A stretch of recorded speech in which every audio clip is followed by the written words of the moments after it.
السلام عليكم ورحمة الله تعالى وبركاته. اليوم غادي نجاوب على واحد السؤال اللي كتكرر بزاف من طرف بعض الأشخاص، ألا وهو علاش المعلمين كيديروا الإضراب ديالهم في أيام العمل؟ علاش ما يديروهاش شي نهار الحاد أولا في أيام العطل باش ما يكونش التلميذ هو الضحية ديال هذا الإضراب؟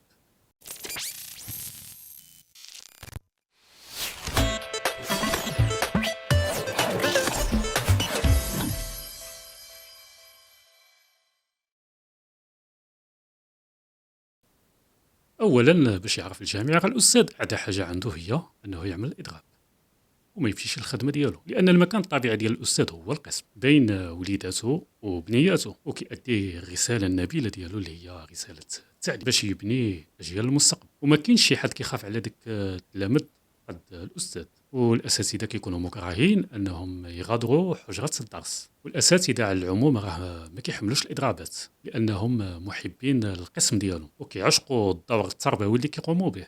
وباش يعرفوا الناس جميعا بأن الأساتذة راه داروا مجموعة من المظاهر ديال الاحتجاج من غير الإضراب، حيث أنهم حملوا الشارات بجميع الألوان ديالها الحمراء والسوداء، وداروا وقفات أثناء الاستراحة، وعملوا موراها وقفات لمدة ساعة قبل بداية الحصص. ولكن راه حتى واحد ما سمع ليهم ولا قال لهم شنو بغيتوا ولا فتح معاهم أبواب الحوار باش ما يتطورش الوضع لهادشي اللي كنشوفوه دابا. فالأساتذة راه جربوا جميع الأنواع الحضارية في الاحتجاج، ولكن ما كانتش استجابة نهائيا من السلطات المسؤولة. وانتم شنو بالكم في هذا الموضوع هذا؟ ما كرهتش انكم تعطيوني الرأي ديالكم في خانة التعليقات، وشكرا.